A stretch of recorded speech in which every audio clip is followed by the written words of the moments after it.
വെട്ടും കാലും വെട്ടും എന്ന് മുദ്രാവാക്യം.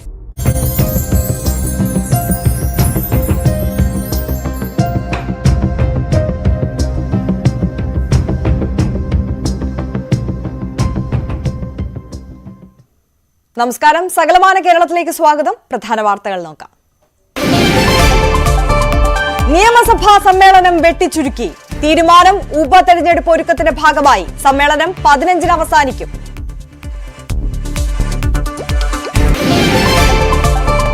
അൻപത്തിയാറ് വർഷത്തിനു ശേഷം തോമസ് ചെറിയാന് വിട ചൊല്ലി ജന്മനാട്. മൃതദേഹം വീട്ടിലെത്തിച്ചത് സൈനിക അകമ്പടിയോടെ. സൈനിക ബഹുമതികളോടെ സംസ്കാരം ഉച്ചയ്ക്ക് ശേഷം. നവരാത്രി ആഘോഷങ്ങളിൽ നാട്. ക്ഷേത്രങ്ങളിൽ പ്രത്യേക പൂജകൾ. മൂകാംബികയിൽ ദർശനത്തിന് തിരക്കേറി. ഇടുക്കി കാന്തല്ലൂരിൽ വീണ്ടും കാട്ടാന ചെരിഞ്ഞു. സ്വകാര്യ ഭൂമിയിൽ കാട്ടാന ചെരിഞ്ഞത് ഷോക്കേറ്റ്. കോട്ടയം കീഴൂർ ഞീഴൂർ റോഡിൽ യാത്രാക്ലേശം. റോഡിലെ കുഴികൾ അടയ്ക്കാൻ വ്യത്യസ്ത സമരവുമായി കർഷകർ. കാളകളെ കുളിപ്പിച്ച് പ്രതിഷേധം. അതിർത്തിയിലെ മുന്തിരിത്തോപ്പുകളിൽ സഞ്ചാരികളുടെ തിരക്ക്. കമ്പംമേട്ടിൽ വിളവെടുപ്പ് കാലം.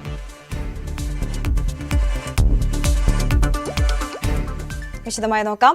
നിയമസഭാ സമ്മേളനം വെട്ടിച്ചുരുക്കി. മുന്നണികൾക്ക് ഉപതെരഞ്ഞെടുപ്പിന് ഒരുങ്ങാനാണ് സമ്മേളനം വെട്ടിച്ചുരുക്കിയത്. ഈ മാസം 15-ന് സഭാ സമ്മേളനം അവസാനിപ്പിക്കും. വി അരുൺ കൂടുതൽ വിവരങ്ങളുമായി ചേരുകയാണ്. അരുൺ, എങ്ങനെയാണ് വിശദാംശങ്ങൾ? നിയമസഭാ സമ്മേളനം 18-ാം തീയതി വരെ ചേരാനാണ് നേരത്തെ ഷെഡ്യൂൾ ചെയ്തിരുന്നത്. ഇന്ന് സഭ പിരിഞ്ഞ ശേഷം കാര്യോപദേശ സമിതി യോഗം ചേർന്നു. അപ്പോഴാണ് ഭരണപക്ഷവും പ്രതിപക്ഷവും ഒരുപോലെ സഭാ സമ്മേളനം വെട്ടിച്ചുരുക്കേണ്ടതിന്റെ ആവശ്യകതയെപ്പറ്റി സംസാരിച്ചത്. അടുത്ത ആഴ്ച ഉപതെരഞ്ഞെടുപ്പ് വിജ്ഞാപനം പ്രതീക്ഷിക്കുന്നു. അതായത് വയനാട് ലോക്സഭാ മണ്ഡലത്തിലേക്കും ചേലക്കര പാലക്കാട് നിയമസഭാ മണ്ഡലങ്ങളിലേക്കും ഉപതെരഞ്ഞെടുപ്പ് വരും. അതുകൊണ്ട് തന്നെ ഈ സഭാ സമ്മേളനം തുടർന്നു പോകുന്നത് ബുദ്ധിമുട്ടാകുമെന്ന് ഭരണപക്ഷവും പ്രതിപക്ഷവും നിലപാടെടുത്തു. അങ്ങനെയാണ് BSP സഭാ സമ്മേളനം വെട്ടിച്ചുരുക്കാൻ തീരുമാനിച്ചത്. നേരത്തെ 14-15 തീയതിയിൽ സഭ ചേരാൻ തീരുമാനിച്ചിരുന്നില്ല. ആ ദിവസങ്ങൾക്ക് പകരം 16, 17, 18 എന്ന തീയതികളിലെ സമ്മേളനം ഒഴിവാക്കുകയും 15 വരെ സമ്മേളനം ചേരാനുള്ള തീരുമാനം എടുക്കുകയും ചെയ്യുകയായിരുന്നു. അങ്ങനെ 3 ദിവസത്തെ സമ്മേളനമാണ് ഇപ്പോൾ ഒഴിവാക്കിയിരിക്കുന്നത്. ഉപതെരഞ്ഞെടുപ്പ് ഒരുക്കങ്ങളുടെ ഭാഗമായി ആണ് ഇത്തരമൊരു തീരുമാനം ഉണ്ടായിരിക്കുന്നത്. തീർച്ചയായും വി അരുണാണ് വിവരങ്ങൾ നൽകിയത്. ഉപതെരഞ്ഞെടുപ്പിന് ഒരുങ്ങണമെന്ന ആവശ്യം പരിഗണിച്ചുകൊണ്ട് സഭാ സമ്മേളനം 15 തീയതിയിലേക്ക് വെട്ടിച്ചുരുക്കിയിരിക്കുകയാണ്. 18 വരെ നടത്താനായിരുന്നു നേരത്തെ നിശ്ചയിച്ചിരുന്നത്. വയനാട് ദുരന്തത്തിൽ മരിച്ചവർക്ക് ആദരാഞ്ജലി അർപ്പിച്ച് നിയമസഭ. വയനാട്ടിൽ ഉണ്ടായത് സമാനതകളില്ലാത്ത മഹാദുരന്തമെന്ന് മുഖ്യമന്ത്രി പറഞ്ഞു. 1200 കോടിയുടെ നഷ്ടമാണ് വയനാട്ടിൽ ഉണ്ടായത്. ശാസ്ത്രീയ ഭൂവിനിയോഗം, അപകട മുന്നറിയിപ്പ് സംവിധാനങ്ങൾ തുടങ്ങിയവ നടപ്പാക്കും. ദുരന്തത്തെ അതിജീവിച്ചവർക്ക് സുരക്ഷിതമായ ജീവിതം പുനഃസ്ഥാപിക്കുന്നതിന് സർക്കാർ നടത്തുന്നത് അശാന്ത പരിശ്രമമാണെന്നും മുഖ്യമന്ത്രി പറഞ്ഞു. 2024 ജൂലൈ 30-ന് പുലർച്ചെ വയനാട് ജില്ലയിലെ മേപ്പാടി പഞ്ചായത്തിൽ മുണ്ടക്കൈ ചൂരൽമല പ്രദേശത്തുണ്ടായ ഉരുൾപൊട്ടൽ സമാനതകളില്ലാത്ത മഹാദുരന്തമാണ് സൃഷ്ടിച്ചത്. ശാസ്ത്രീയമായ ഭൂവിനിയോഗം സാധ്യമാക്കുന്നതിനും അപകട സൂചന മുൻകൂട്ടി നൽകുന്നതിനുള്ള പ്രാദേശിക സംവിധാനങ്ങൾ സജ്ജമാക്കുന്നതിനും ശ്രദ്ധ കേന്ദ്രീകരിക്കുകയാണ് സംസ്ഥാന സർക്കാർ. ദുരന്തത്തെ അതിജീവിച്ചവരെ ചേർത്ത് പിടിച്ചുകൊണ്ട് അവർക്ക് കൂടുതൽ മെച്ചപ്പെട്ടതും സുരക്ഷിതവുമായ ഒരു ജീവിതം പുനഃസ്ഥാപിച്ചു നൽകാനുള്ള അശ്രാന്ത പരിശ്രമത്തിലാണ് സംസ്ഥാന സർക്കാർ ഇപ്പോൾ ഏർപ്പെട്ടിരിക്കുന്നത്. ദുരിതാശ്വാസ പ്രവർത്തനങ്ങൾ സമയബന്ധിതമായി പൂർത്തിയാക്കണമെന്ന് പ്രതിപക്ഷ നേതാവ് VD സതീശൻ ആവശ്യപ്പെട്ടു. പുനരധിവാസം രാജ്യത്തിന് മാതൃകയാകണം.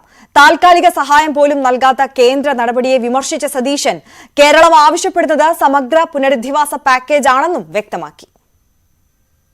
നമുക്ക് ദുരിതാശ്വാസ പ്രവർത്തനങ്ങൾ മന്ദഗതിയിലാകരുത്. നമ്മൾ കുറെ കൂടി വേഗത്തിലാകണം. ഇതൊരു മാതൃകാപരമായ ഒരു ദുരിതാശ്വാസ പ്രവർത്തനമായി, ഒരു റീഹാബിലിറ്റേഷൻ പ്രോസസ്സായി മാറണം.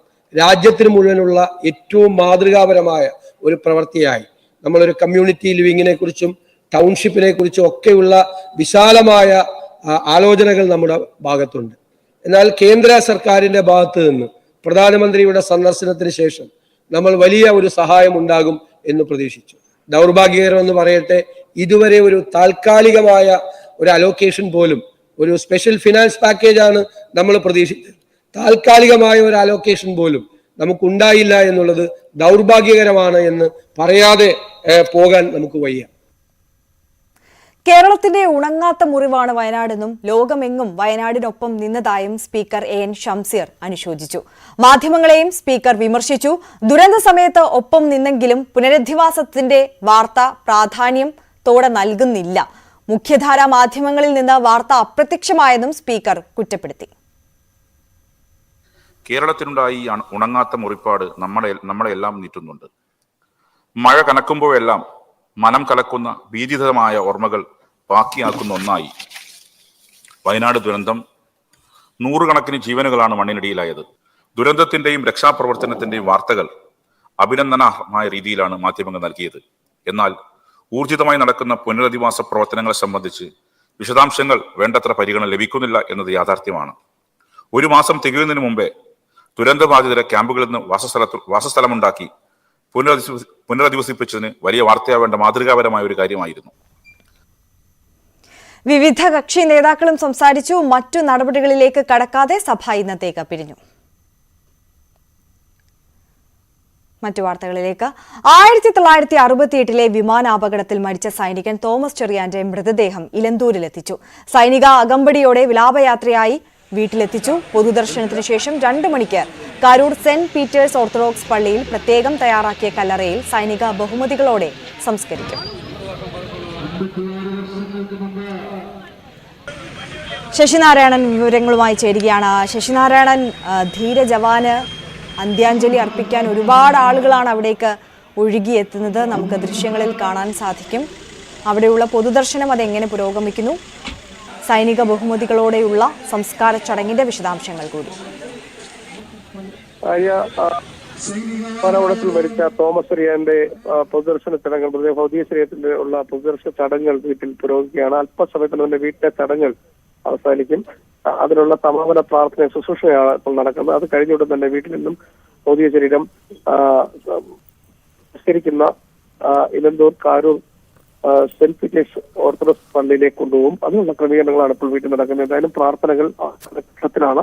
പോലീസിന്റെ ഗാർഡഫോണും കൂടി ഇവിടെ വെച്ച് നൽകും. അതിനുശേഷമായിരിക്കും മൃതദേഹം വീട്ടിൽ നിന്ന് എടുക്കുക. രാവിലെ 10 മണിയോടുകൂടിയാണ് ഭൗതിക ശരീരം ഇലന്തൂരിലെ എത്തിച്ചത്. ഇലന്തൂർ ജംഗ്ഷനിൽ എത്തിയ ശേഷം അവിടെ ഇലന്തൂർ ഗ്രാമപഞ്ചായത്തിലെയും രാഷ്ട്രീയ സാമൂഹിക രംഗത്തെ ആളുകളുടെയും പൗരാവലിയുടെയൊക്കെ ആദരാഞ്ജലി അർപ്പിക്കാനുള്ള ഒരു ആദരാഞ്ജലി അർപ്പിക്കുന്നതിനുള്ള സൗകര്യം കൂടി അവിടെ ക്രമിച്ചിരുന്നു. അതിനുശേഷമാണ് സൈനിക അടകാമ്പടിയോടുകൂടി തന്നെ വിലാപയാത്രയായി മൃതദേഹം തോമസ് ചെറിയാന്റെ സഹോദരന്റെ വീട്ടിലെത്തിച്ച് അവിടെ രാവിലെ 10 മണി മുതൽ പൊതുദർശന ചടങ്ങുകൾ നടക്കുകയായിരുന്നു. ഇപ്പോൾ അതിന്റെ അവസാന ഘട്ടത്തിലായിരിക്കും. അല്പസമയം തന്നെ വീട്ടിൽ നിന്നും മൃതദേഹം സംസ്കരിക്കുന്നതിനായി പള്ളിയിലേക്ക് കാരൂർ സെന്റ് പീറ്റേഴ്സ് ഓർത്തഡോക്സ് ചർച്ചിലേക്ക് കൊണ്ടുപോകും. അവിടെയാണ് പ്രത്യേകമായ സംസ്കാര ചടങ്ങുകൾ നടക്കുക. എന്തായാലും 1968 വിമാനാപകടത്തിൽ മരിച്ച സൈനികന് നാട് വികാരാജനമായ ഒരു വിടയാണ് നൽകുന്നത്. കാരണം ഒരിക്കലും 22 വയസ്സ് പ്രായം മാത്രമുള്ള സമയത്താണ് ഈ അപകടം നടക്കുകയും അദ്ദേഹം മരണപ്പെടുകയും ചെയ്യുന്നത്. അതുകൊണ്ട് തന്നെ വലിയ വീട്ടുകാർക്കുണ്ടായിരുന്നു. ആദ്യഘട്ടത്തിൽ അപകടം നടന്ന സമയത്ത് തന്നെ മൃതദേഹങ്ങൾ തിരച്ചിലൊക്കെ നടത്തിയെങ്കിലും കണ്ടെത്താൻ കഴിയാത്തൊരു സാഹചര്യം ഉണ്ടായിരുന്നു. തുടർന്ന് 56 വർഷങ്ങൾക്ക് ശേഷം സൈന്യത്തിന്റെ നിരന്തരം പരിശ്രമത്തിനിടയിലാണ് ഇപ്പോൾ ഈ തോമസ് ചെറിയാന്റെ ഭൗതിക ശരീരം കണ്ടെടുക്കാൻ കഴിഞ്ഞത്.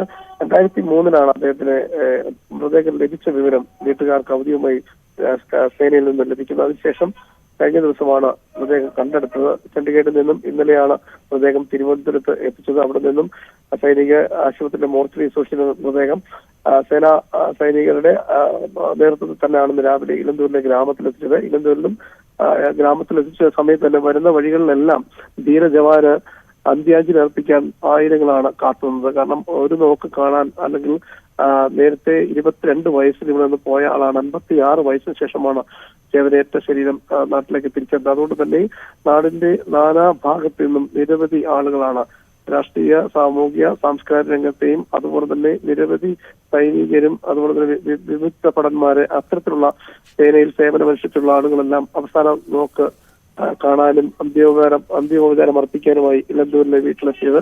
എന്തായാലും 11 മണിക്ക് എത്തിച്ച മൃതദേഹത്തിന്റെ ചടങ്ങുകളെല്ലാം പൂർത്തീകരിക്കുന്നു. ഇപ്പൊ പോലീസിന്റെ ഗാർഡ് ഓഫ് ഓണറാണ് നടക്കുന്നത്. അല്പസമയത്തിനകം തന്നെ മൃതദേഹം ഇവിടെ നിന്നും ഇലന്തൂരിലെ സെന്റ് പീറ്റേഴ്സ് ഓർത്തഡോക്സ് ചർച്ചിലേക്ക് കൊണ്ടുപോകും. അവിടെ പ്രത്യേകം തയ്യാറാക്കിയ കല്ലറയിലാണ് തോമസ് ചെറിയാൻ അന്ത്യവിശ്രമം കൊണ്ടുവരുന്ന ക്രമീകരണങ്ങൾ ഒരുക്കിയിട്ടുള്ളത്.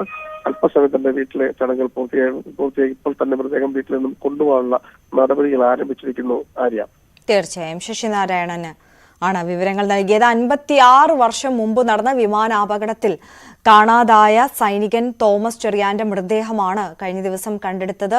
ജന്മനാടായ ഇലന്തൂരിലേക്ക്, പത്തനംതിട്ട ഇലന്തൂരിലേക്ക് എത്തിച്ചു. അവിടെ വീട്ടിൽ പൊതുദർശനം കഴിഞ്ഞ് ഇപ്പോൾ സംസ്കാര ചടങ്ങുകൾക്കായി പള്ളിയിലേക്ക് കൊണ്ടുപോകാനുള്ള നടപടിക്രമങ്ങൾ പുരോഗമിക്കുകയാണ് എന്നുള്ളതാണ് ശശിനാരായണൻ നൽകിയ വിവരം. മറ്റൊരു വാർത്തയിലേക്ക്. തിരുവനന്തപുരത്ത് എയർ ഇന്ത്യ എക്സ്പ്രസ് വിമാനത്തിൽ പുക. മസ്കറ്റിലേക്കുള്ള വിമാനത്തിൽ ടേക്ക് ഓഫിന് മുമ്പാണ് പുക കണ്ടത്. യാത്രക്കാരെ പുറത്തിറക്കി വിമാനത്തിൽ പരിശോധന നടത്തി.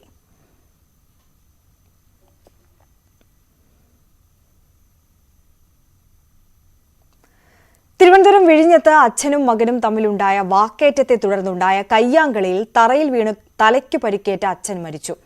കോട്ടുകാൽ സ്വദേശി സജീവാണ് മരിച്ചത്. ഇന്നലെ രാത്രിയായിരുന്നു സംഭവം. ജോലി കഴിഞ്ഞെത്തിയ സജീവും മൂത്ത മകൻ വരുണുമായാണ് തർക്കമുണ്ടായത്. വരുൺ പോലീസ് കസ്റ്റഡിയിലാണ്.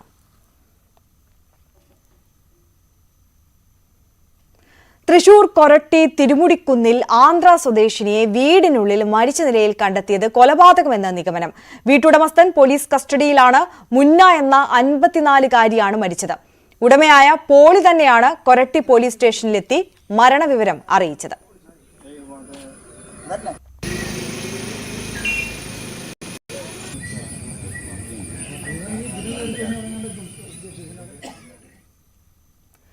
കണ്ണൂർ നരുവമ്പ്രം വെടിവെപ്പിൻചാലിൽ 3.5 വയസ്സുകാരനായ വിദ്യാർത്ഥിക്ക് തലയിൽ ആഴത്തിൽ മുറിവേറ്റത് അങ്കണവാടി ടീച്ചർ മതിയായ ചികിത്സ നൽകിയില്ലെന്ന് പരാതി. കുട്ടിക്ക് പരുക്ക് പറ്റിയത് മാതാപിതാക്കളെ അറിയിച്ചില്ല. ആന്തരിക രക്തസ്രാവത്തെ തുടർന്ന് കുട്ടിയെ ഇപ്പോൾ കോഴിക്കോട് മെഡിക്കൽ കോളേജിൽ പ്രവേശിപ്പിച്ചിരിക്കുകയാണ്. വിവരങ്ങളുമായി MS അനീഷ് കുമാർ ചേരുന്നു. അനീഷ്, ഈ കുഞ്ഞിന് എങ്ങനെയാണ് തലയ്ക്ക് പരുക്കേൽക്കുന്നത്? അതോടൊപ്പം ഈ അങ്കണവാടി ടീച്ചർക്കെതിരായ പരാതി എന്താണ്?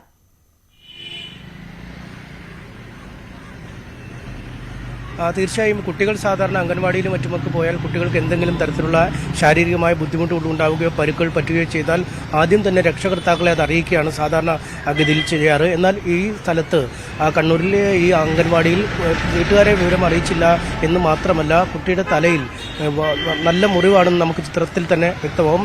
ഈ ചായപ്പൊടി വെച്ച് വീട്ടിലേക്ക് തിരിച്ചയക്കുകയായിരുന്നു. പിന്നീട് വീട്ടിൽ വന്ന ശേഷമാണ് ഈ മുറിവ് ശ്രദ്ധയിൽപ്പെടുന്നതും ആശുപത്രിയിൽ പോകുന്നതും. പിന്നീട് CT സ്കാൻ എടുക്കുന്നു. തലയിൽ ആന്തരിക രക്തസ്രാവമുണ്ടെന്ന് അറിയുന്നു. ഈ ന്യൂറോളജിസ്റ്റിനെ കാണാൻ വേണ്ടി കോഴിക്കോട് മെഡിക്കൽ കോളേജ് ആശുപത്രിയിലേക്ക് എത്തിക്കേണ്ട ഒരു അവസ്ഥയിലേക്ക് കുട്ടിയുടെ ആരോഗ്യനില എത്തും. നമുക്കൊപ്പം ആ കുട്ടിയുടെ പിതാവ് ധനേഷ് തന്നെയുണ്ട്. എന്താണ് സംഭവിച്ചത്? നമ്മൾ സാധാരണ രാവിലെ എല്ലാ ദിവസവും അങ്ങനെ വിട്ടു. ഉച്ചയാകുമ്പോൾ വൈകുന്നേരം സമാധാനം തിരുത്തി വരും. നമ്മളത് ഇപ്പം ഞാൻ ഒരു ട്രാവലിലായിരുന്നു. വൈഫ് ജോലിക്ക് വരികയാണ്. രാവിലെ വൈഫിൻ്റെ അനിയത്തെയാണ് ആ കുട്ടിയെ അങ്ങനവാടി കൊണ്ടാക്കിയത്. വൈകുന്നേരം അതുപോലെ വിളിക്കാൻ വേണ്ടി അനിയത്തി ചെന്നപ്പം കുട്ടിയുടെ തലയ്ക്ക് ചെറിയൊരു പരിക്കേറ്റിട്ടുണ്ട്. കുഴപ്പമൊന്നുമില്ല, നമ്മൾ മരുന്ന് വെച്ചിട്ട് വേറെ പേടിക്കാനൊന്നും ഇല്ലെന്ന് പറഞ്ഞു. ഓക്കെ, അപ്പം ഇക്കാര്യം വിളിച്ചു പറഞ്ഞു. ഞാൻ പറഞ്ഞു കുഴപ്പമൊന്നുമില്ലെങ്കിൽ ഞാൻ പേടിക്കണ്ട, നീ സീനാക്കണ്ടെന്ന് പറഞ്ഞു. അതിനുശേഷം കൊച്ചിന് വീട്ടിൽ ചെന്നാൽ കുറച്ച് കൊച്ചിന് പനിക്കാൻ തുടങ്ങി. നല്ല പനി അടിയുമ്പോൾ ഭയങ്കര ആക്റ്റീവാണ്, നല്ല ആക്റ്റീവാണ്. പെട്ടെന്ന് ഡൗൺ ആയിട്ട് പനിക്കാൻ വേണ്ടി തുടങ്ങി. പനിക്കാൻ തുടങ്ങിയപ്പോൾ വിളിച്ചപ്പോൾ ഞാൻ പറയും മുറിവിൻ്റെ ആഴം എന്തോരം ഉണ്ട്, നീ കഴുകി കളഞ്ഞ് നോക്കാൻ പറ്റും. അപ്പോൾ എന്തോ ചായപ്പൊടിയോ തേയിലപ്പൊടി പോലത്തെ സാധനമായിട്ടായിട്ടിരിക്കുന്ന മനസ്സിലാകുന്നുണ്ടെന്ന് പറഞ്ഞു. പനിയത്തിന് വിളിച്ച് പറഞ്ഞു. ഇനി അപ്പം ഒരു ഫോട്ടോ അയക്കേണ്ട വരയ്ക്കപ്പം നല്ലപോലെ മുറിഞ്ഞിട്ടുണ്ട്. ഞാൻ ഒരു കാര്യം ചെയ്തു, നീ പെട്ടെന്ന് തന്നെ ഇരുവരെ ഹോസ്പിറ്റലിലേക്ക് വിട്ടു, അതായിരിക്കും നല്ലത്, നീ വെച്ചോണ്ടിരിക്കാന്ന് പറഞ്ഞു. അപ്പോൾ ഇരുവരെ ഹോസ്പിറ്റലിൽ ചെന്നപ്പം ഡോക്ടർ പറഞ്ഞു ഈ തലയ്ക്ക് ഉള്ളിലേക്കാണ് പരിക്ക്. അപ്പം എന്തായാലും CT സ്കാൻ ചെയ്തേ പറ്റൂ, എത്രയും പെട്ടെന്ന് പരിയാരം മെഡിക്കൽ കോളേജിൽ വിട്ടോണം പറഞ്ഞു. അപ്പം അവിടെ നിന്ന് നേരെ വണ്ടി വിളിച്ചിട്ട് അപ്പോൾ തന്നെ പരിയാരം മെഡിക്കൽ കോളേജ് ചെന്നു. പരിയാരം മെഡിക്കൽ കോളേജ് ചെന്നപ്പം ഡോക്ടറെ CT സ്കാൻ ചെയ്യണമെന്ന് പറഞ്ഞു. CT സ്കാൻ ചെയ്തു. എൻ്റെ റിപ്പോർട്ട് വന്നപ്പോൾ എക്സ്റേ കിട്ടി. എൻ്റെ റിപ്പോർട്ട് വന്നപ്പോൾ പറഞ്ഞു ഇന്റേണൽ ബ്ലീഡിംഗ് ഉണ്ട്, നല്ലപോലെ ഇൻഫെക്ഷൻ അകത്തായിട്ടുണ്ട്. അപ്പോൾ അതുകൊണ്ട് എത്രയും പെട്ടെന്ന് നിങ്ങൾ കോഴിക്കോട് മെഡിക്കൽ കോളേജ് എല്ലാം പറഞ്ഞു. നമ്മൾ അവിടുന്ന് രാത്രി 2 മണിക്ക് അവർ തന്നെ ആംബുലൻസ് അറിയിക്കുകയായിരുന്നു. നമ്മൾ അവിടുന്ന് നേരെ കോഴിക്കോട് ഇങ്ങോട്ട് കയറി വന്നു. ഇവിടെ കയറി വന്നിട്ട് ഇവിടുത്തെ ബ്ലഡ് ടെസ്റ്റും കാര്യങ്ങളെല്ലാം കൊടുത്തു. ഇതുപോലെ നമ്മളെ അവിടുത്തെ സ്കാനിങ് റിപ്പോർട്ടും കാര്യങ്ങളെല്ലാം കൊടുത്തു. അപ്പം അവർ ട്രീറ്റ്മെന്റ് സ്റ്റാർട്ട് ചെയ്തിട്ടുണ്ട്. ഇപ്പം കുഞ്ഞിൻ്റെ അവസ്ഥ എന്ന് വെച്ചാൽ കുഞ്ഞ് നല്ലൊരു വിറയ്ക്കുന്നുണ്ട്. നമ്മളത് റിപ്പോർട്ട് ചെയ്തപ്പം പേടിക്കേണ്ട ടെൻഷൻ അടിക്കുക. നമ്മൾ പുതിയ മരുന്ന് സ്റ്റാർട്ട് ചെയ്യുന്നുണ്ട്. ഇപ്പോൾ റിപ്പോർട്ടൊക്കെ നമ്മൾ കണ്ടു. അതിനായിട്ട് ട്രീറ്റ്മെന്റ് സ്റ്റാർട്ട് ചെയ്യുന്നുണ്ട്. പേടിക്കേണ്ട ടെൻഷനിക്കൊന്നുമില്ല. നമുക്ക് പരാതി എന്തെന്ന് വെച്ചാൽ ഈ കുട്ടിക്ക് എന്തെങ്കിലും പറ്റിക്കഴിഞ്ഞാൽ ആദ്യം വിളിച്ചു പറയേണ്ടത് നമ്മളെയാണ്. ഇത് വിളിച്ചു പറഞ്ഞില്ലെങ്കിൽ ഇവരൊന്ന് ഹോസ്പിറ്റലിൽ മനസ്സിൽ കാണിക്കണം. ഇത് ഇവർ നമ്മളെ വിളിച്ചും പറഞ്ഞിട്ടില്ല, ഇവർ ഹോസ്പിറ്റലിൽ എത്തിച്ചിട്ടില്ല. എന്നിട്ട് ലാസ്റ്റ് വിളിച്ചു പറഞ്ഞപ്പോൾ ഞാൻ വിളിച്ച ടീച്ചർ വലിയ കുഴപ്പമൊന്നുമില്ല ധനേഷേ, അത് കണ്ടിട്ട് വലിയ പ്രശ്നമായിട്ട് എനിക്ക് തോന്നിയിട്ടൊന്നുമില്ല. അതുകൊണ്ട് മാത്രമാണ് ഞാൻ നിങ്ങളെ ഒന്ന് വിളിച്ചറിയിക്കേണ്ടത്. ഇതൊരു മര്യാദയല്ലോ. എന്തെങ്കിലും പറ്റുമ്പോൾ നമ്മളെല്ലാം ആദ്യം വിളിച്ചറിയേണ്ടത്. കുട്ടിയെ ഹോസ്പിറ്റലിൽ കൊണ്ടുപോകണം വേണമെന്ന് നമ്മളാണ് തീരുമാനിക്കുന്നത്. എന്ത് ചെറിയ മുറിവാണ് നമ്മുടെ കുഞ്ഞാകുമ്പോൾ നമ്മൾ ആദ്യം എടുത്ത് അത് ഹോസ്പിറ്റലിൽ കൊണ്ടുപോകും. അത് എത്ര ചെറിയ മുറിവാകും. നമുക്കുള്ള പരാതി എന്ന് വെച്ചാൽ നമ്മുടെ കുട്ടിക്ക് ഒരു കാര്യം വന്നിട്ട് ഇവർ നമ്മളിന്ന് വിളിച്ച് പറയുകയോ അല്ലെങ്കിൽ ഇവരൊന്ന് ഹോസ്പിറ്റലിൽ എത്തുകയോ ചെയ്തിട്ടില്ല. അതത്ര ചെറിയ മുറിവല്ല, അത്ര ചെറിയ മുറിവ് നല്ലപോലെ മുറിഞ്ഞിട്ടുമുണ്ട്. നല്ല ആഴത്തിലാണ് മുറിവും സംഭവിച്ചിരിക്കുന്നത്. നല്ല ബ്ലീഡിങ് വന്നതാണല്ലോ. നല്ലപോലെ ബ്ലീഡിങ് വന്നിട്ടുണ്ട്. എന്നിട്ട് ഇവർ പറയുന്നത് കുട്ടി ഉച്ചയ്ക്ക് ശേഷം അതിന് ശേഷം നല്ല ആക്റ്റീവായി കളിച്ചു എന്നൊക്കെയാണ് ഇവർ പറയുന്നത്. ഇത്ര നല്ല മുറിവെട്ടിട്ട് കുട്ടി ആക്റ്റീവ് പഠിക്കാൻ എനിക്കത് തോന്നുന്നില്ല.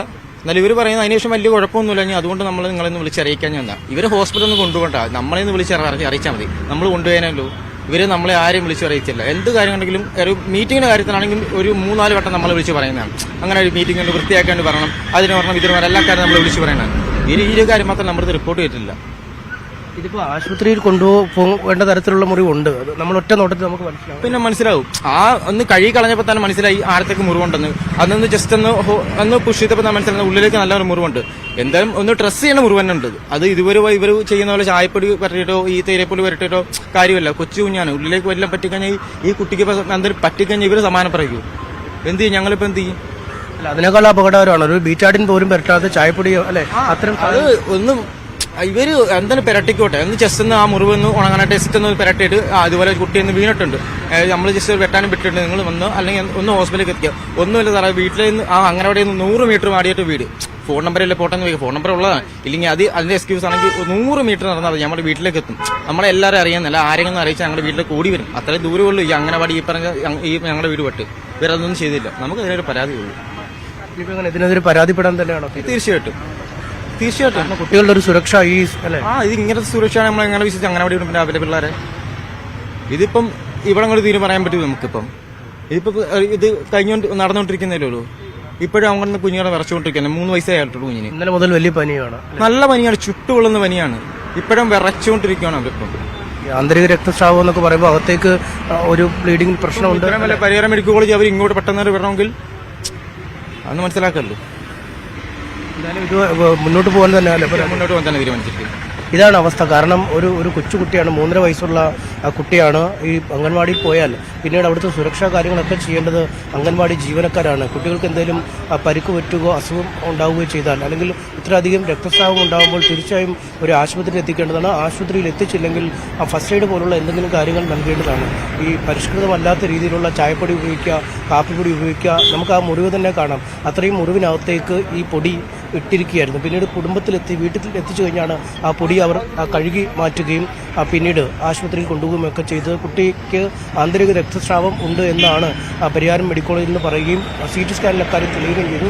പിന്നീടാണ് കോഴിക്കോട് മെഡിക്കൽ കോളേജ് ആശുപത്രിയിലേക്ക് കൊണ്ടുവന്നിരിക്കുന്നത്. ഇപ്പോൾ മരുന്ന് കൊടുക്കാൻ തുടങ്ങിയിട്ടുണ്ട്. പക്ഷേ ശക്തമായി ശരീരം വിറയ്ക്കുന്ന ഒരു അവസ്ഥയിൽ കുട്ടിക്ക് ഇന്നലെ വലിയ രീതിയിലുള്ള പനി ഉണ്ടായിരുന്നു. അതുകൊണ്ട് അങ്ങേയറ്റം വലിയ ഗുരുതരമായ രീതിയിലുള്ളൊരു പിഴവാണ് ഈ അംഗനവാടി ജീവനക്കാരുടെ ഭാഗത്തുനിന്ന് ഉണ്ടായിരിക്കുന്നത്. മാതൃകാപരമായ നടപടികൾ ഇക്കാര്യത്തിൽ വേണം. ഒപ്പം അംഗനവാടികളിലും മറ്റുമൊക്കെ കുട്ടികൾ പോകുമ്പോൾ അവർ സുരക്ഷ കൃത്യമായി ഉറപ്പുവരുത്തേണ്ടതിന്റെ ഒരു അനിവാര്യതയിലേക്ക് കൂടിയാണ് ഈ കാര്യം വിരൽ ചൂണ്ടുന്നത്. തീർച്ചയായും അനീഷ്, ഒരു കാര്യം കൂടി, കുഞ്ഞിന്റെ ആരോഗ്യനില ഇപ്പോൾ തൃപ്തികരമല്ലേ? അങ്ങനെയല്ലേ അച്ഛൻ പറഞ്ഞത്?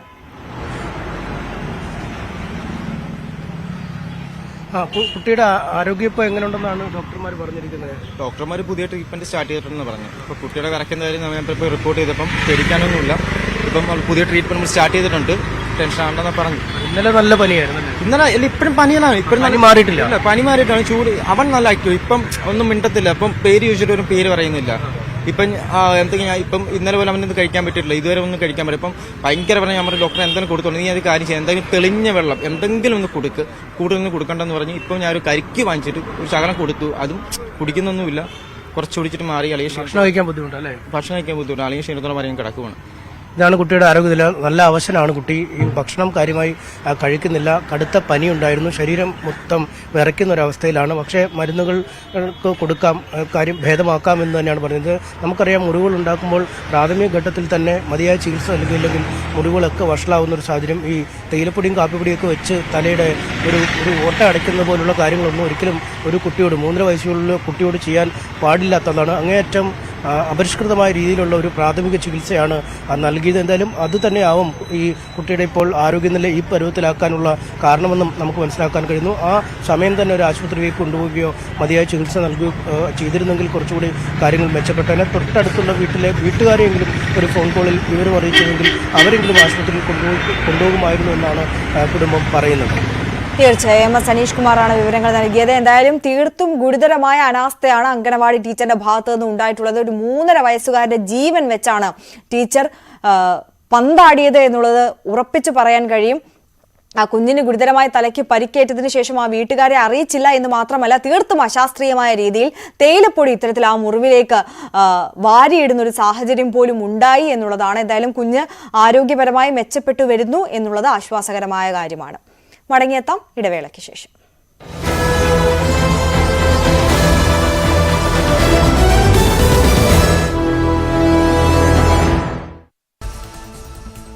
മന്ത്രിസ്ഥാനം വൈകുന്നതിൽ അതൃപ്തി പരസ്യമാക്കി തോമസ് കെ തോമസ്. എന്താണ് അയോഗ്യത എന്ന് മുഖ്യമന്ത്രി വ്യക്തമാക്കണം. പാർട്ടി ഔദ്യോഗികമായി മുഖ്യമന്ത്രിയെ കാര്യങ്ങൾ അറിയിച്ചിട്ടും തീരുമാനം വൈകുകയാണ്. യെസ് ആയാലും നോ ആയാലും തീരുമാനം ഉടനുണ്ടാകണം. ആരാണ് തന്റെ ശത്രു എന്നത് വൈകാതെ പുറത്തുവരും. കുട്ടനാട് സീറ്റ് മോഹിക്കുന്ന പലരും LDFിൽ തന്നെ ഉണ്ടെന്നും തോമസ് കെ തോമസ്.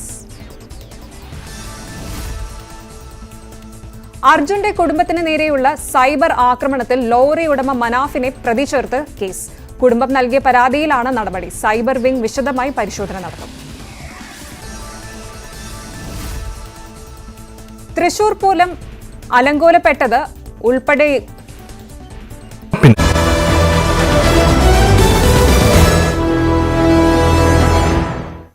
വാർത്തകളിലേക്ക്.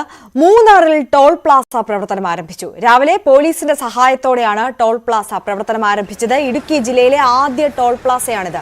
കൊച്ചി ധനുഷ്കോടി ദേശീയപാത 85-ൽ ദേവികുളത്തിന് സമീപം ലാക്കാടിയിലാണ് ടോൾ പ്ലാസ നിർമ്മിച്ചിട്ടുള്ളത്. ആന്ധ്രയിൽ നിന്നുള്ള സ്വകാര്യ കമ്പനിക്കാണ് ടോൾ പിരിക്കുന്നതിനുള്ള അനുമതി.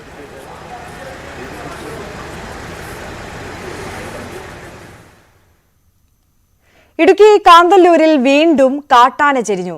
ഇന്നലെ വൈകിട്ട് പുതുവെട്ട് ഭാഗത്താണ് സ്വകാര്യ ഭൂമിയിൽ കാട്ടാനയെ ചെരിഞ്ഞ നിലയിൽ കണ്ടെത്തിയത്. വൈദ്യുതി ആഘാതമേറ്റതാണ് മരണകാരണമെന്നാണ് വനംവകുപ്പ് അറിയിക്കുന്നത്. സ്ഥലം ഉടമയ്ക്കെതിരെ വനംവകുപ്പ് കേസ് രജിസ്റ്റർ ചെയ്തു. പത്തനാപുരത്ത് പുലിയുടെ സാന്നിധ്യം സ്ഥിരീകരിച്ചതോടെ ഭീതിയിൽ പ്രദേശവാസികൾ. ചിതൽവെട്ടി SFCK എസ്റ്റേറ്റിലെ വെട്ടിയയ്യം ഭാഗത്താണ് പുലികളെ കണ്ടത്. പാറപ്പുറത്ത് പുലികൾ തമ്പടിക്കുന്ന വീഡിയോ തൊഴിലാളികളാണ് സമൂഹ മാധ്യമങ്ങളിലൂടെ പ്രചരിപ്പിച്ചത്. തോട്ടം മേഖലയിൽ പുലികളുടെ സാന്നിധ്യം വനംവകുപ്പ് സ്ഥിരീകരിച്ചിട്ടുണ്ട്. ഭീതി മൂലം തൊഴിലാളികൾക്ക് ജോലി ചെയ്യാൻ പറ്റാത്ത സാഹചര്യമാണ്. അധികൃതർ ഇടപെട്ട് സുരക്ഷ ഒരുക്കണമെന്നാണ് ഇവരുടെ ആവശ്യം.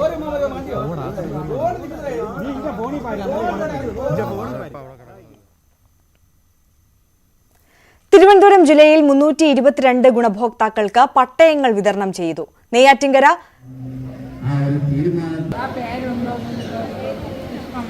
SN ഓഡിറ്റോറിയത്തിൽ നടന്ന ജില്ലാ പട്ടയ വിതരണ മേള മന്ത്രി K രാജൻ ഉദ്ഘാടനം ചെയ്തു. നെടുമങ്ങാട്, ആറ്റിങ്ങൽ, നെയ്യാറ്റിൻകര, കാട്ടാക്കട, ചിറയൻകീഴ്, വർക്കല തുടങ്ങിയ 6 താലൂക്കുകളിലെ അർഹരായ 332 പേർക്കുള്ള പട്ടയമാണ് നൽകിയത്. 100 ദിന കർമ്മ പദ്ധതിയിൽ ഉൾപ്പെട്ടതായിരുന്നു വിതരണം. 124 കോളനി പട്ടയങ്ങളും 44 LA പട്ടയങ്ങളും 125 രേഖയും നൽകി.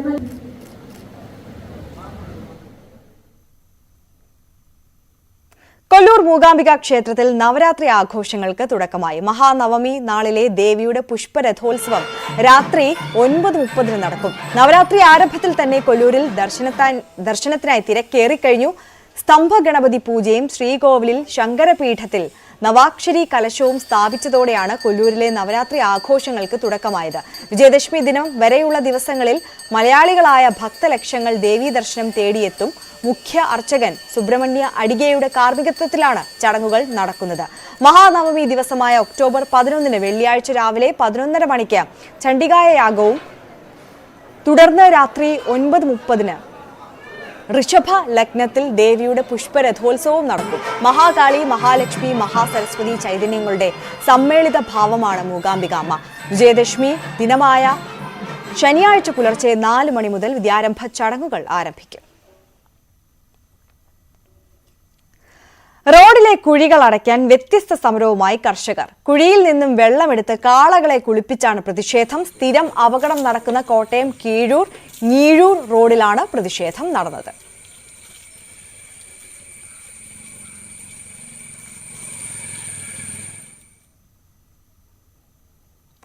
അന്താരാഷ്ട്ര വയോജന ദിനത്തോടനുബന്ധിച്ച് തിരുവനന്തപുരം റൂറൽ ജില്ലാ പോലീസ് നിർമ്മിച്ച ഹ്രസ്വചിത്രത്തിന് പ്രദർശനോദ്ഘാടനം മന്ത്രി ആർ ബിന്ദു നിർവഹിച്ചു. മലപ്പുറം തിരൂർ വാഗൺ ട്രാജഡി ഹാളിലായിരുന്നു പ്രദർശനം. ജില്ലാതല പ്രദർശന ഉദ്ഘാടനം വർക്കലയിൽ അഡ്വക്കേറ്റ് വി ജോയി നിർവഹിച്ചു. റൂറൽ ജില്ലാ പോലീസ് മേധാവി കിരൺ നാരായണൻ യോഗത്തിന് അധ്യക്ഷത വഹിച്ചു. കാസർഗോഡ് തൃക്കരിപ്പൂർ ഗ്രാമപഞ്ചായത്തിൽ കുടുംബശ്രീ CDS വയോജന സംഗമം സംഘടിപ്പിച്ചു. GRC റിലേഷൻഷിപ്പ് കേരളയുടെ സഹകരണത്തോടെ കവ്വായി കായലിൽ വഞ്ചി വീട്ടിലായിരുന്നു ആഘോഷ പരിപാടികൾ. വയോജനങ്ങൾക്ക് ഒന്നിച്ചിരുന്ന് സൗഹൃദം പങ്കുവയ്ക്കാനും കലാപരിപാടികൾ ആസ്വദിക്കാനുമുള്ള സൗകര്യമാണ് ഒരുക്കിയത്. പഞ്ചായത്ത് പ്രസിഡന്റ് VK ബാവ പരിപാടി ഉദ്ഘാടനം ചെയ്തു.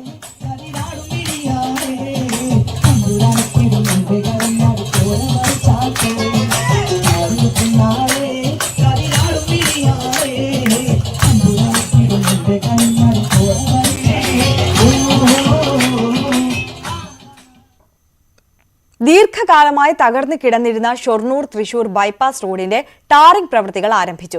ഈ മാസം തന്നെ പണികൾ പൂർത്തീകരിക്കണമെന്ന് MLA P മമ്മിക്കുട്ടി കരാറുകാർക്ക് നിർദ്ദേശം നൽകി. നവീകരണം കഴിയുന്നതോടെ ഒറ്റപ്പാലം, ഷൊർണൂർ, പട്ടാമ്പി ഭാഗങ്ങളിൽ നിന്ന് തൃശൂർ ഭാഗത്തേക്കുള്ള യാത്ര സുഗമമാകും. ബഹുമാനപ്പെട്ട MLA advocate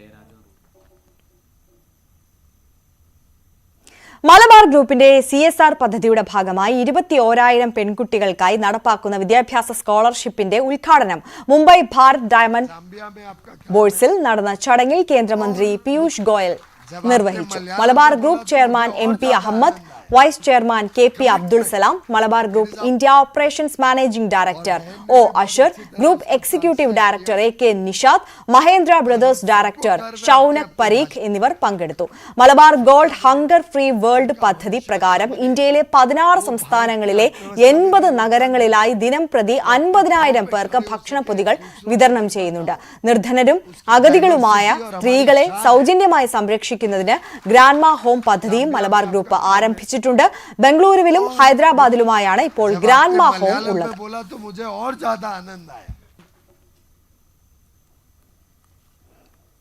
Kerala advising agencies association Ernakulam Alappuzha സോണിന്റെ നേതൃത്വത്തിൽ കുടുംബ സംഗമം നടന്നു. വിവിധ മേഖലകളിൽ മികവ് തെളിയിച്ചവരെ ആദരിക്കുകയും ചെയ്തു. ജില്ലാ പഞ്ചായത്ത് പ്രസിഡന്റ് മനോജ് മുത്തേടൻ സമ്മേളനം ഉദ്ഘാടനം ചെയ്തു. സോൺ പ്രസിഡന്റ് KV കൃഷ്ണകുമാർ അധ്യക്ഷനായിരുന്നു. സംസ്ഥാന president Raju Menon, zone secretary Prajeesh OP, treasurer Bino Paul, സംസ്ഥാന ഭാരവാഹികളായ ജോൺസ് വളപ്പില, സന്ദീപ് നായർ, AT രാജീവ്, ഷൈൻ പോൾ തുടങ്ങിയവർ സംസാരിച്ചു. വിവിധ കലാപരിപാടികളും മത്സരങ്ങളും നടന്നു.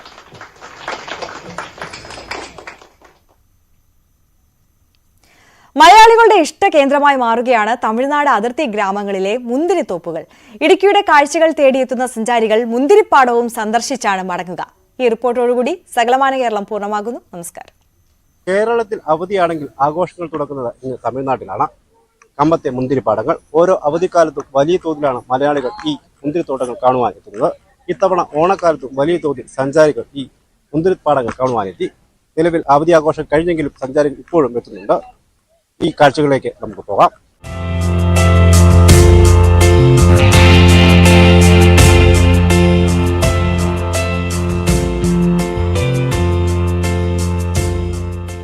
അതിർത്തി പട്ടണമായ കമ്പത്തോട് ചേർന്ന് കിടക്കുന്ന ഗൂഡല്ലൂരും ചുള്ളിപ്പെട്ടിയും KK പെട്ടിയും കേവർപ്പെട്ടിയുമൊക്കെ മുന്തിരി കൃഷിക്ക് പ്രശസ്തമാണ്.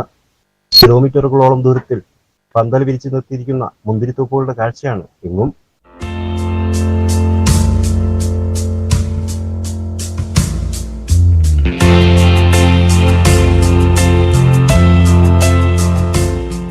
വർഷത്തിൽ 4 തവണയാണ് മുന്തിരിയുടെ വിളവെടുപ്പ്. ഒക്ടോബർ മുതൽ ഡിസംബർ വരെയാണ് പ്രധാന വിളവെടുപ്പ് കാലം. പ്രധാന സീസണിൽ അല്ലാതെയും വർഷം മുഴുവൻ വിളവ് ലഭിക്കുന്ന രീതിയിലാണ് ഇവിടെ കൃഷി പരിപാലിക്കുന്നത്. ഇവിടെ இது மீண்டும் உழவுக்கு பழுக்கு உண்டாகணும்னா ஒரு 50 தவசம் கழிஞ்சா தான் இது மீண்டும் உழவுக்கு அவ்வளோ மாதிரி கருப்பு உண்டாகும். இப்போதைக்கு கிரீனாகத்தே இருக்கும். இது தவசம் கழியணும். 50 தவசம் கழிஞ்சா தான் இது வரும். குலை ஒன்று இறக்கி கட்டினா தான் அதை கட்டிங் எடுக்கிறதுக்கு கட் பண்ணுறதுக்கு ஒரு இதாக இருக்குது. அதனால தான் இதை இறக்கி கட்டிக்கிட்டு. മുന്തിരിപ്പാടങ്ങളുടെ കാഴ്ചകൾ തേടി കമ്പത്തേക്ക് എത്തുന്ന സഞ്ചാരികളിൽ ഏറിയ പങ്കും മലയാളികളാണ്. കേരളത്തിൽ അവധിയാണെങ്കിൽ മുന്തിരിപ്പാടങ്ങൾ സഞ്ചാരികളെ കൊണ്ട് നിറയും. ഏപ്രിൽ മേലെ സീസണ് അവിടെ കേരളത്തിൽ അവധി വിട്ടാൽ ഇവിടെ 2 മാസത്തേക്ക് ഭയങ്കര തിരക്കായിട്ട് இருக்கும். എല്ലാം ഒത്തിരി ആൾക്കാരെല്ലാം വരും. ഇവിടെ ഗ്രേപ്സ് മേടിക്കും. ഇത് ഓർഗാനിക് സ്പ്രേ അടിക്കുന്ന ഗ്രേപ്സ് ഉണ്ടല്ല, ഇവിടെ മറ്റും പുറത്ത് കേട്ടല്ല, ഇവിടെ തന്നെ സെയിൽ. അപ്പോൾ ആൾക്കാരെല്ലാം ഇവിടെ വന്ന് മേടിക്കും. ഓണാവധി പിന്നിട്ടെങ്കിലും ഇപ്പോഴും മലയാളികൾ ധാരാളമായി എത്തുന്നുണ്ട്. വിളവെടുപ്പ് കാലമായതിനാൽ അവധി ദിവസങ്ങളിൽ തിരക്ക് വർദ്ധിക്കും. ഞങ്ങളിങ്ങനെ മുന്തിരിത്തോട്ടം കാണാനുള്ള ആഗ്രഹത്താൽ ഇങ്ങനെ വന്നതാണ്. അതുകൊണ്ട് നല്ല മനോഹരമായിട്ട് എല്ലാ കായ്ക്കളൊക്കെ കായ്ച്ച് വളരെ ഹാപ്പിയാണ്. വാഗമണിലോട്ട് പോകാനുള്ള യാത്രയിൽ വന്നത്. മുന്തിരിത്തോപ്പുകളുടെ കാഴ്ച ആസ്വദിക്കുന്നതിനൊപ്പം മുന്തിരി വാങ്ങുന്നതിനും തോട്ടങ്ങളിൽ അവസരമൊരുക്കിയിട്ടുണ്ട്. 120 ദിവസങ്ങളാണ് മുന്തിരിയുടെ വിളവെടുപ്പ് കാലം, വർഷത്തിൽ 4 തവണ. എന്നാൽ എല്ലാ മാസവും വിളവ് ലഭ്യമാക്കുന്ന രീതിയിലാണ് ഇവിടെ കൃഷി പരിപാലിക്കുന്നത്. കമ്പത്ത് നിന്നും പ്രിൻസ് ജെയിംസ്, ന്യൂസ് 18.